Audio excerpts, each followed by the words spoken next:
I would like to use this video to go through the talk I proposed to the DML program. The topic is wireless power transmission. Wireless power transmission is actually the official terminology. This technology has a nickname. It's called wireless charging. So I would like to start with the relationship between wireless charging and wireless charging, because I think there's a good analogy. The analogy is the relationship between wireless internet and wired internet. 30 years ago, there was only wired internet, but today wireless internet, Wi-Fi is everywhere. So perhaps in the near future, wireless charging will be everywhere as Wi-Fi is today. So I think it's a good starting point. I would like to use this CNN report to demonstrate the potential of wireless power transmission. It was actually many years ago, even in 2007, already more than 100 companies already had interest in developing wireless power transmission technology. But as we know, wireless power transmission is not highly developed today. It's not because of the demand, in my opinion. The demand is there, the market is there, but the technology today cannot satisfy the demand. Well, that is why I'm working on this topic. So I started, this is outline of my talk. I started with the background of wireless power transmission. Then I will discuss several technical concepts and challenges with the audience. Then I will briefly describe the three existing technologies.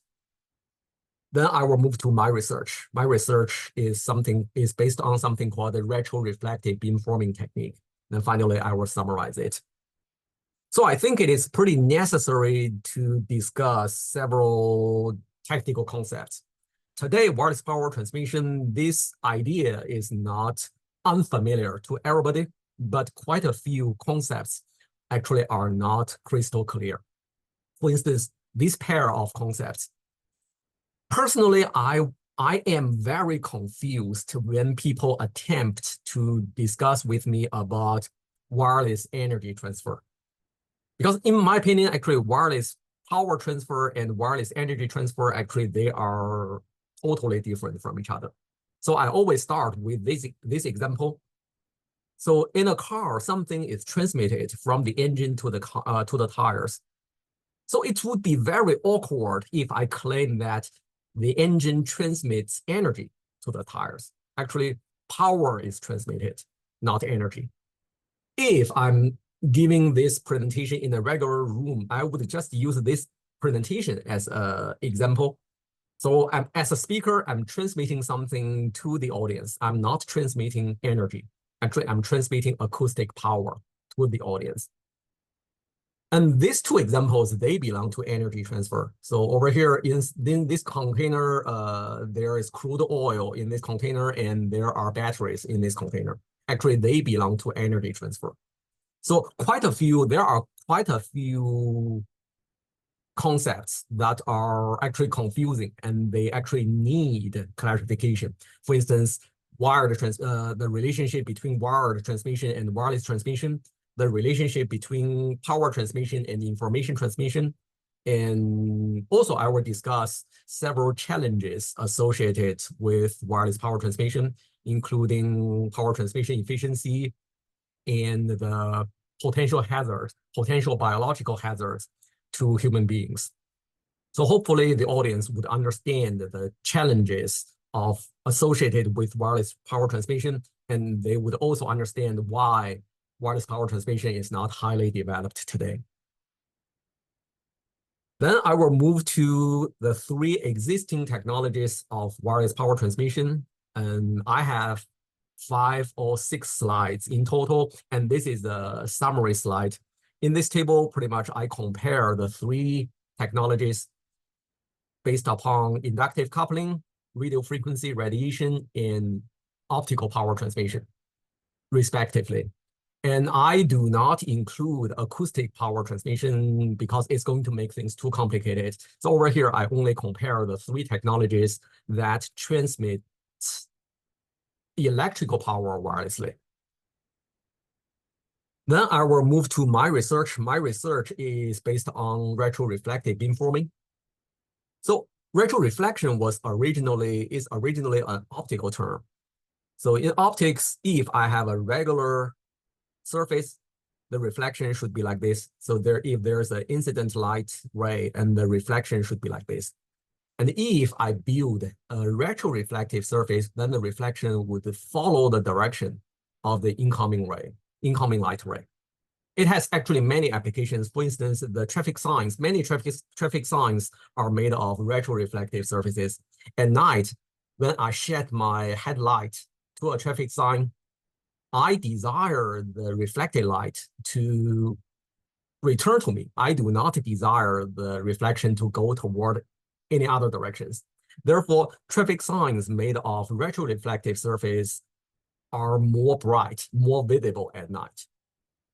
So pretty much we can borrow this concept from optics to microwave. In the microwave frequency band, I can make use of an antenna array to emulate a retroreflective surface. Because an antenna array is able to generate a microwave beam, and it is able to steer the beam. So first, I need to ask a wireless power receiver to transmit something called a Pylar signal. It is a low power signal.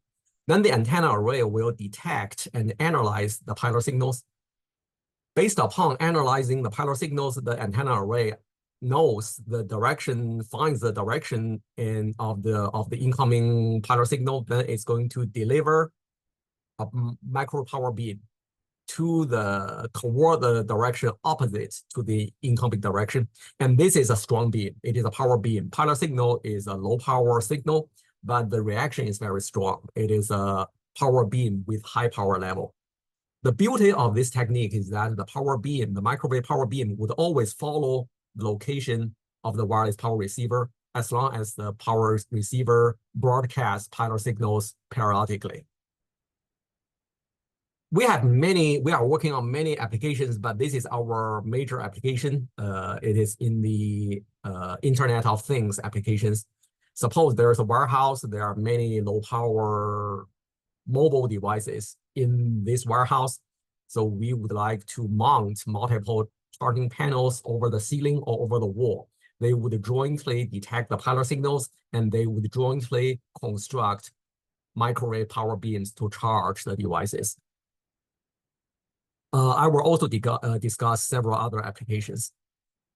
And this is actually a pretty complicated system. It's not just a matter of charging. It also includes communication, because there must be handshaking between the wireless charger and the wireless power receiver.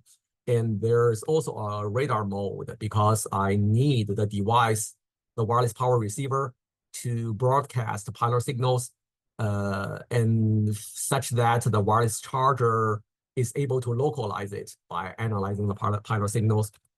And actually, the wireless charging is only part of it. So based upon analyzing the Pylar signals, the wireless charger will construct directional power beams to charge the wireless power receiver. So we have quite a few experimental demonstrations. Pretty much, I will just use experimental data to show the audience how much efficiency there is and how much distance we are able to reach. So this is the outline of my talk. I started with the background, then I will discuss several technical concepts. I will then describe the 3 existing technologies. Of course, I will spend most of my presentation on my research, which is on retroreflective beamforming. Okay, thank you. If you have any questions or concerns, please feel free to let me know. Thank you.